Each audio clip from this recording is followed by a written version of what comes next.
I think we can all agree that Super Mario 64 is one of the best games of all time. On a personal level, it is one of the games that made me want to become a game designer. Now, with the release of Super Mario All-Stars 3D, I wanted to talk about this game and what we can learn from the design process at Nintendo. My hope is that you can apply all these principles to your games in order to create better games and grow as a game designer. If you're like me and grew up in the 80s, then you're very familiar with Super Mario 64. Back then, we were used to amazing 2D games like the original Super Mario Bros., Super Mario Bros. 3, and of course Mario World. They were all great games, and I spent countless hours playing them, trying to beat every course and get every coin. But then, on September 29th of 1996, the Nintendo 64 launched and changed the game, no pun intended.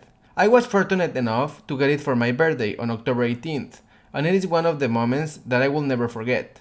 The moment I turned on the console and saw that little plumber character, who I grew up with in 3D, completely amazed me. From that moment, I couldn't put the controller down, constantly getting in trouble with my parents for staying up late playing. What made this game so memorable?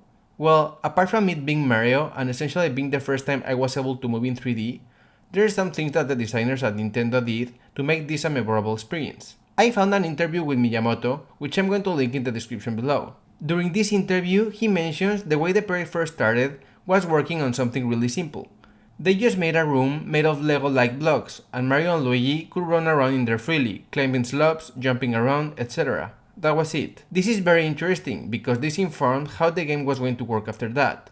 By creating this small room, they made sure that the movement of Mario felt great, that it was fun to interact with, and it was a proof of concept that the analog 3D stick worked for this kind of game. We have to remember that back then, people were used to D-pads, so this was a new way of interaction. In Miyamoto's words, one of our big development themes was letting the players move Mario around any way they wanted.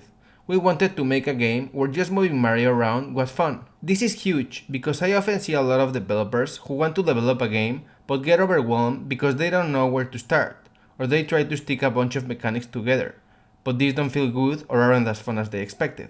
I always recommend nailing down one mechanic and making sure it is fun to interact with. After that is done, you can worry about the rest. This makes game design a lot easier, because in this particular example, once Nintendo had Mario's movement working the way they wanted, they were able to focus on creating the levels. By solving one mechanic first, they were later able to create challenges for the player and allow them to interact with the game in any way they wanted, giving them a lot of freedom. And that is the key. Up until this moment, no other AAA game had managed to give the players the freedom to just explore a 3D world. As you can see in this game, Mario can do a lot of stuff other than jumping. He can punch, he can kick, he can do acrobatics, etc. So all these actions were probably designed so that the player could have more options to try different things out and experiment with the game system. And this leads to another great quote by Miyamoto, which essentially explains what I just talked about a moment ago. That's how we make games at Nintendo though. We get the fundamentals solid first, then do as much with that core concept as our time and ambition will allow. This is also fundamental in creating great games, and is something that I constantly tell people to do when creating their games. Creating the fundamentals of the game first is the key. Then you can iterate and create more and more challenges for the player. In this example, we of course start as Mario in the courtyard outside the castle. In this space, we can experiment with Mario's controls in a safe environment and without any dangers or things that can hurt us. Later, inside the courses, we are introduced to enemies, platforms that move, hazards, and of course boss battles. Note that all of these challenges are coming from what Mario is able to do. Another great thing about this game is how you as a player don't get any pointers or directions of what you're supposed to do.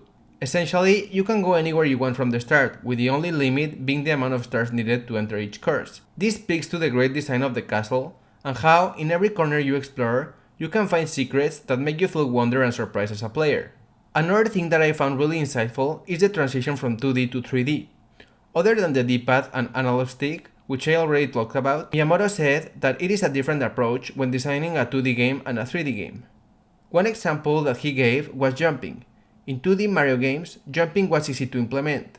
As a designer, you know how many pixels Mario can jump, and you can simply adjust your levels to create challenges for the player. You can even challenge the player's precision when jumping. However, when dealing with 3D jumping, the challenge is different because of the physics. You don't know the exact length of a Mario jump, so the way they solved this was to have some safe space so that jumps wouldn't need to be as precise. When we work as game designers, we tend to think about a lot of ideas for our games, and we end up not sure of what should be in there and what shouldn't. One really good insight from this interview is that the team at Nintendo wanted to include several different things that didn't make it into the actual game. They envisioned rolling balls, cars, and even monkeys that you could chase around. However, they decided that they didn't have enough time to implement them properly. What I want to say with this is that when people design games, they tend to focus on the wrong things during the development process, and their games end up suffering. What Nintendo did here was to make sure they had what made the game great first.